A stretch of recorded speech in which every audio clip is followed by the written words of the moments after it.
มีเฮือนมีศาลก็เป็นแบบนี้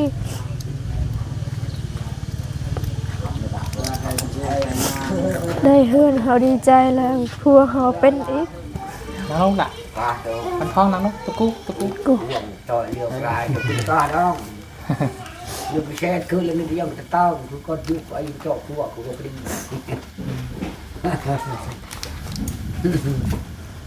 đang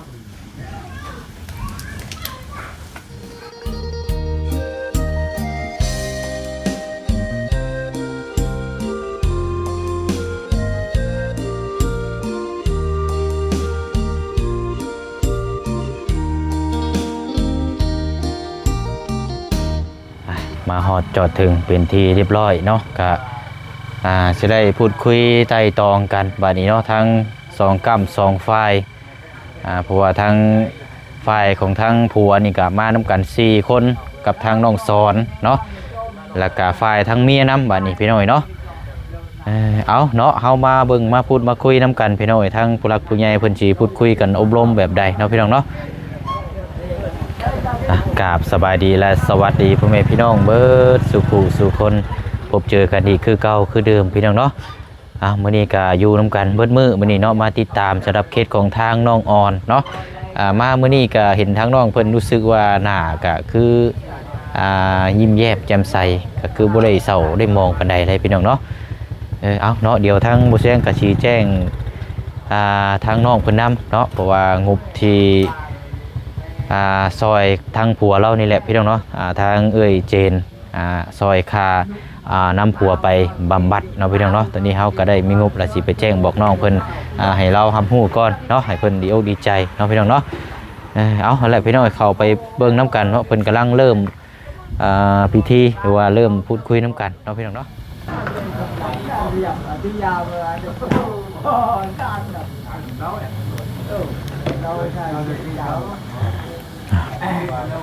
โอ้มากาแฟนี่เนาะพูดได้นี่อันนี้เอาเมื่อตำขั่วกันบ่นี่นี่มันแห้งนึกว่าขี้แบะนี่พี่น้องเนาะคือสีดำไปคุยน้ำกัน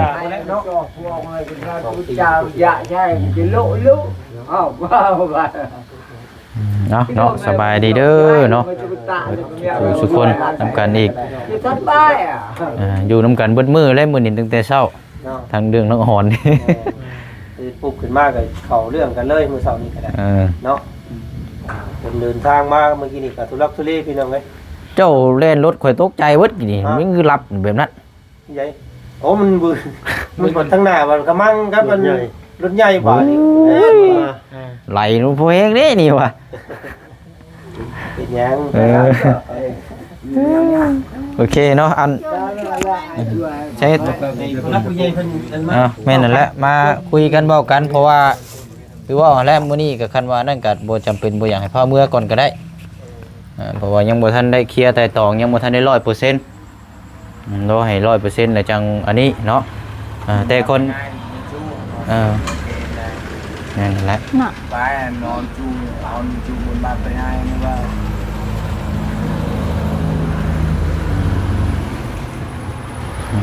โอ้นั่งแน่ซะเดี๋ยวทำเดี๋ยวแจ้งทางน้องออนเพิ่มได้ก็ได้เนาะล่าสุดเมื่อวานนี่แต่ว่าให้ทางน้องมันสิว่าแบบได้เนาะเอาเนาะเอาน้องสอนเนาะขอให้มอบเงินในทางเจ้านั้น7 ล้านกับ500,000กีบเงินทางผู้ใหญ่เพิ่นทางเอเจนซอยทางผัวเจ้านี่แหละเอาไปบำบัด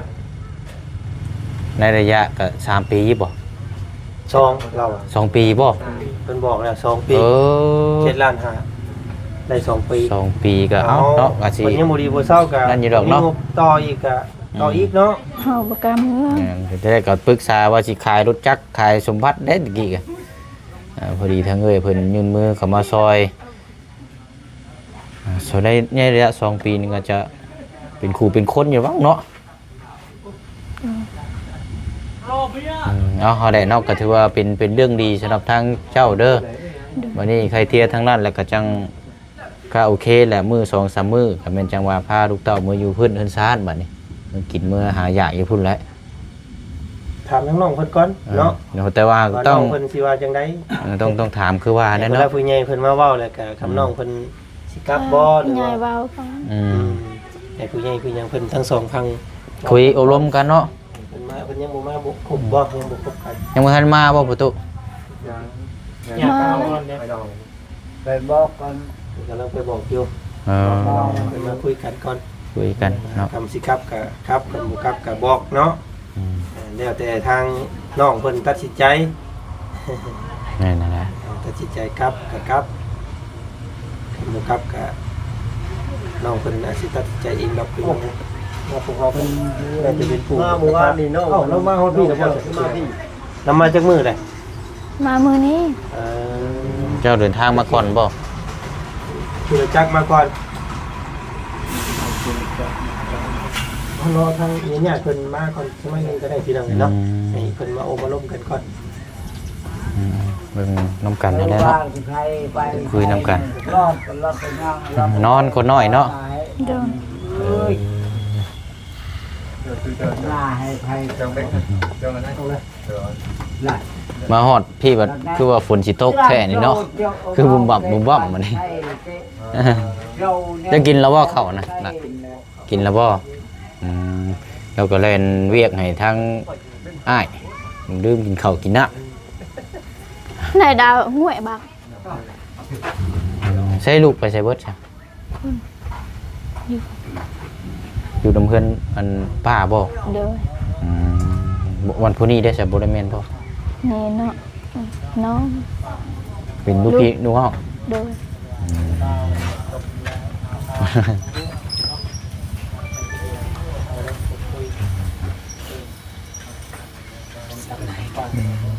เนาะโอเคเนาะเดี๋ยวรอให้เพิ่นมาพร้อมหน้าพร้อมตากันก็พูดคุยน้ำกัน ดังนี้ดังนี้งามงามกันนอนดี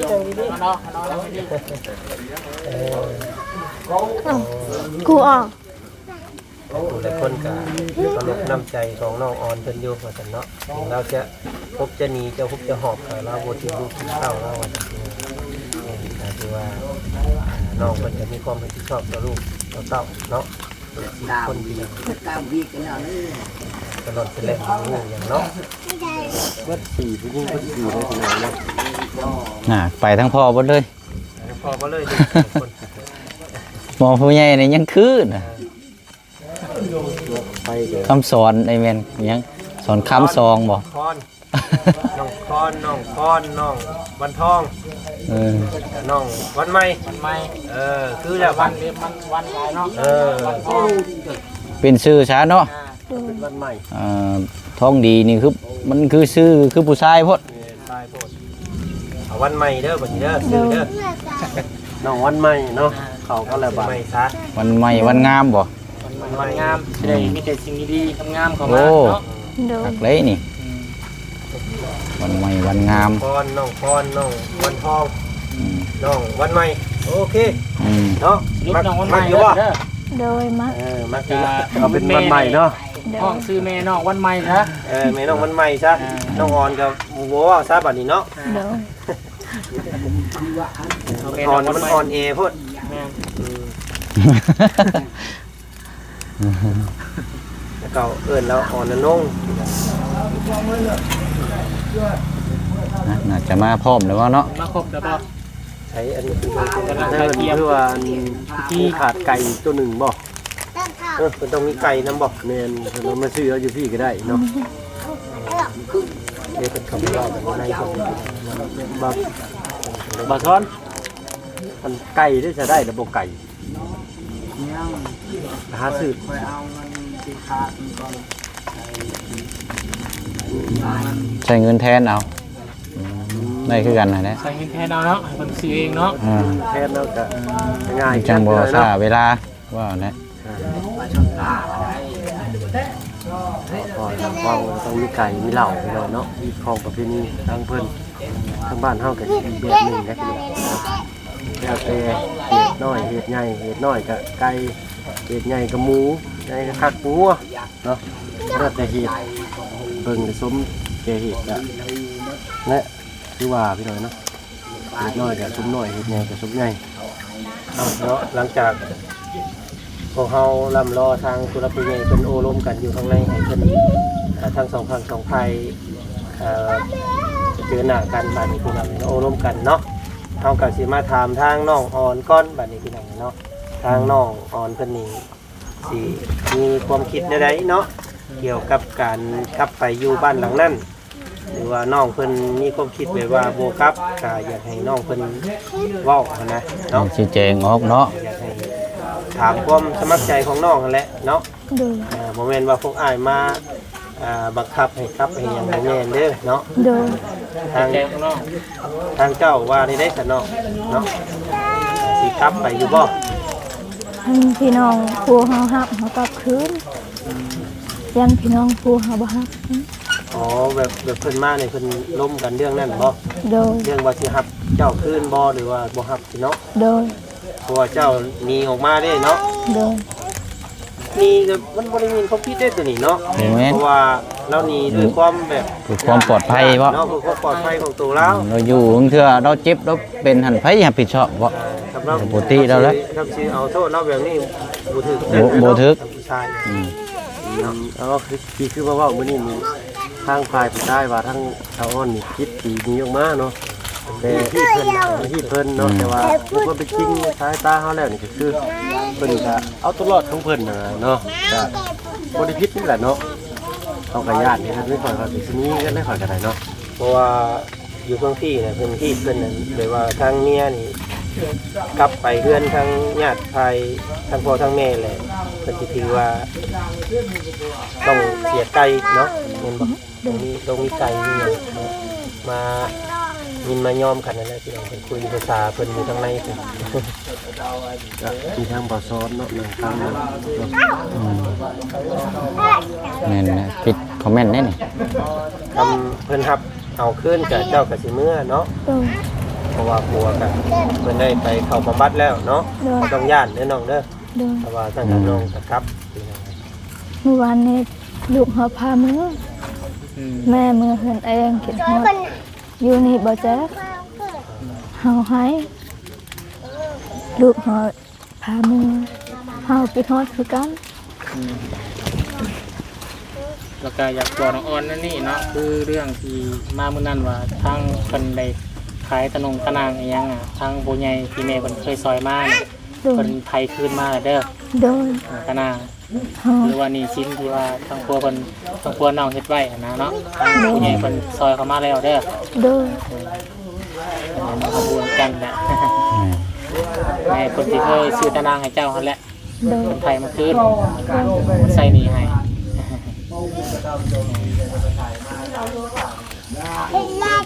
ถือว่าครบหมดแล้วเนาะ ครบไปแล้ว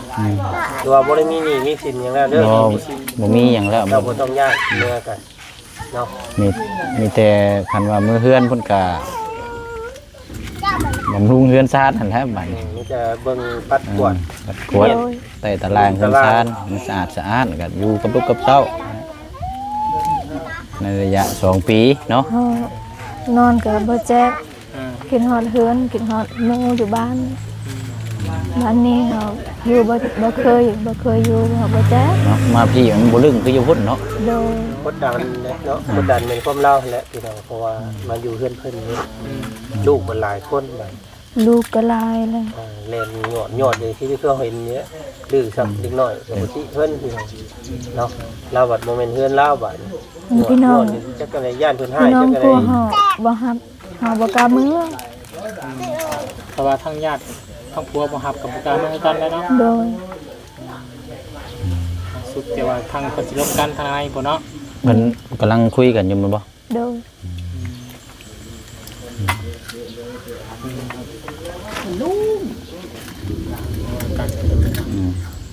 ก็ไปสุดทางน้องออนเพิ่นอีกต้องสุดน้องกับผู้ใหญ่เพิ่นอีกตอนนี้อยากเมื่อกับผู้ใหญ่บ่ฮับก็เมื่อไหร่แล้วเนาะ ง่ายอีกบ่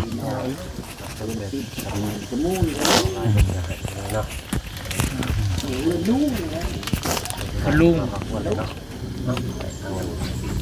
น งานเราแล้วก็ นอนเนาะหมอน้อยนะครับ คิดในใจเฮาทุกข์แฮงบัสนาเฮานี่ทุกข์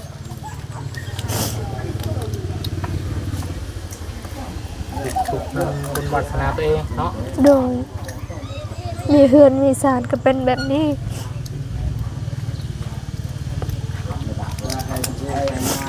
ได้เฮือนเฮาดีใจแล้วพัวเฮาเป็นอีกเงินบัตรนาเฮาทุกข์นี่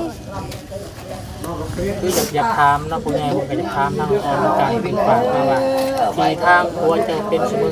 ทางออนเนี่ยคิดว่าเป็นย้อนหยัง ตัวสาเหตุหยัง เพราะสาเหตุหยังที่ว่าผัวจะเป็นแบบนี้เราชาจะคิดนะ ลูก เฮาบ่ฮู้กัน ฮะ บ่ฮู้คือกัน ดูกันเนาะ โดย ที่ว่า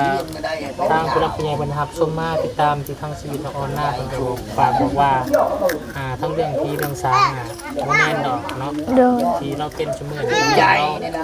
สิ่งที่เราเฮ็ดเองคือเราเสกเนาะ สิ่งเสพติด สิ่งเสพติดเด้อที่เราสร้างเงินสั้นที่เราว่าเราเห็นน่ะมีหยังดอกตามันร้อนในตาเราคือ โดย เนาะต้องให้น้องกังวลเรื่องอะไรอย่าง นั่นว่าเมื่ออยู่กับลูกเลยมาคิดเห็นเรื่องผีเรื่องหยังบัดนี้ย่านไปเด้อเนาะโมเมนต์เด้อ สำหรับผู้ขึ้นทุกชาติมาอะไรปีช้างนั่งไว้เฮ็ดโมเมนต์เนาะ โดย เป็น เจ้าบ่ได้ฮู้บ่สอนเนาะบ่ได้ฮู้ว่าผัวเจ้าดินตัวนี้บ่ได้ฮู้ บ่ฮู้ การทำให้เห็นอะไร แล้วบ่ได้เฮ็ดหยังให้เจ้าเห็นบ่ บ่ให้เฮาเห็น บ่เคยเห็นเทื่อเนาะ โดย พอเราเนาะจากโอ้โหที่บริคิดเนาะ โดย ในทางนอกแล้วและเนาะบ่าวสอนเพิ่นแล้วบอกเราดินอยู่นั้นเห็นเป็นรถ คือว่าข้างในเป็นขาน้องบ่หรือว่าไงข้างในเป็นขาจะว่าขาน้องออนบ่หรือว่าขาน้องออน ตาจะเข้าไปในพุ่นละปะ เพราะว่าเพิ่น คุย ภาพ เออ ภาพมันเป็นภาพ โดย ทางน้องเพิ่นจะมาเองบ่มื้อนี้มาก็ไผโอเคก็ได้ไปรับเอาเพิ่นเนาะแล้วเราอยากมาดีแล้วมากับผัวคอยมาแล้วลูกบ่ลูกชายลูกสาวบอกลูกชาย ง่ายก็เลยใครเลยนะใครแท้เนาะอยู่งาน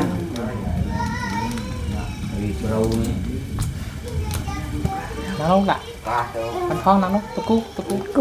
ต่อเรียวกายกับคุณตาน้องอยู่ประเทศคือเลยไม่ยังจะต้องคือก็ยุบไอ้เจาะตัวกูก็ดี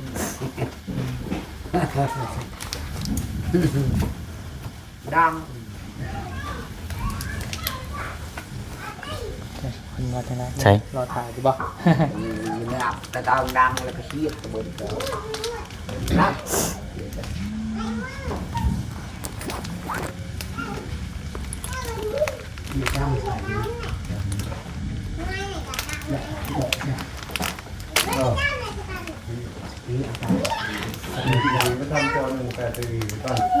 เมื่อดาว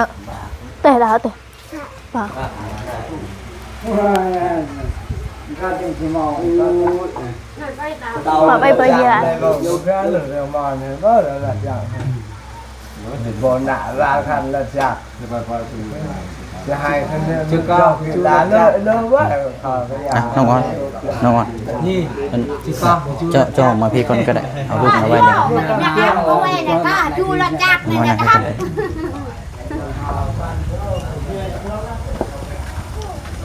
ตอนนี้เวลาประมาณบ่ายโมงครึ่งเนาะ โดย เราไปจะเฝ้าเนี่ยได้ไปหน่อยเนาะเป็นบุทันมีแต่ว่าเป็นไปใช้เกาะผ่าไปนี่นะ พาน้องแม่เฮาอาบน้ เด็กในจักหน้อยเด้อน้องเด้อ ำโดย พอเธอออกไปมา2 ชั่วโมงเดี๋ยวค่ำเลยเอาเจ้านั่งนี่ก่อนก็ได้เนาะเดี๋ยวอันนี้แหละพี่น้องเอ้ยก็สิบ่มีหยังหรอกเนาะมีแต่ว่าเพิ่นคุยได้ตองกันแล้วกัน โดย ฉะนั้นก็จังมื้อ โดย เนาะแต่ว่าประมาณจัก2-3 มื้อก่อนก็ได้เนาะไปดูนี่ก่อนเพราะว่าเรื่องใครเตียทั้งจะต้องทั้งงานอันเกี่ยวกับทางผัวเจ้านี่เอกสารยังบ่ทันได้แล้ว ยังบ่ทันได้เซ็นชื่อในบ้านยังทันได้ยืนยันให้แล้วเรียบร้อยก่อนจังเมื่อก็ได้เนาะ โดย เอาอะไรเด้อน้องเด้อมีแต่ว่าเดี๋ยวจังไอ้สิเขามาหาอีกรอบนึงเด้อยังบ่ทันได้นั่นพี่น้องเอ้ยเพราะว่าไอ้ก็สิมีแนวพูดคุยกันอยู่แล้วก็สิมีแนวมามอบให้นำเนาะ โดย มีแต่ว่านี่แหละเรื่องราวเนาะเมื่อวานนี้ก็มอบเงินในทางอ่าวเจ้าเนาะแต่ว่ามันก็อยากให้ทางเจ้าแหละเพราะเป็นครอบครัวเจ้าเนาะ โดย อยากให้เจ้าอันนบมือผักกมุกกับใจทางอันวิเจน โดย แล้วก็ทางเมแก้วน้ำในเด้อ โดย เป็นเงินกับ7 ล้าน5แสนกีบที่เพิ่นสดซอยเมื่อวานนี่เนาะ โดย เรื่องบำบัดปัวนี่แหละให้มันดีมันเศร้าเนาะการในระยะก็2 ปีเอาเด้อน้องเด้อเดี๋ยวจังเข้ามาเอามุกกับใจทาง เฮา เว อยาก ทนี่ ขอบใจแม่นะ เอ้ยเจน เอ้ยเจนเด้อให้อยู่ดีมีแฮงให้สุขภาพแข็งแรงความเจ็บอย่าได้ความใครอย่ามีทั้งหมด FC สุขูสุคนขอเทวดาฮักแพงทางเบาเตียงเด้อสาธุเฮาเจ็บเฮาเบิดจำชื่อบ่ได้เฮาเจ็บเป็นบา ยังก็ เฮาเจ็บเป็นบาเลย เจ็บ โดย เจ็บแบบใดน่ะ เจ็บแบบเฮาเจ็บแต่เก่านั้น เอาเจ้าเป็น เจ็ ยั บ ง ใจ ก็ นี่ อ๋อตะกี้เจ้าก็เป็นแบบนี้บ่ โดย อืมเนาะมีแต่แนวรุมเล่าเนาะ โดย เอาอดเอาเนาะปะเดี๋ยวรอคำตอบน้ำกันอีกคลิปหน้าพุ่นเลยพี่น้อยเนาะเดี๋ยวว่าเดี๋ยวไปนั่งรอเพิ่นอยู่หันเด้อ โดย เดี๋ยวเอาเส้นผมให้ก่อนโอเคเอาสบายดีเด้อเนาะเด้อไปพุ่นละเนาะ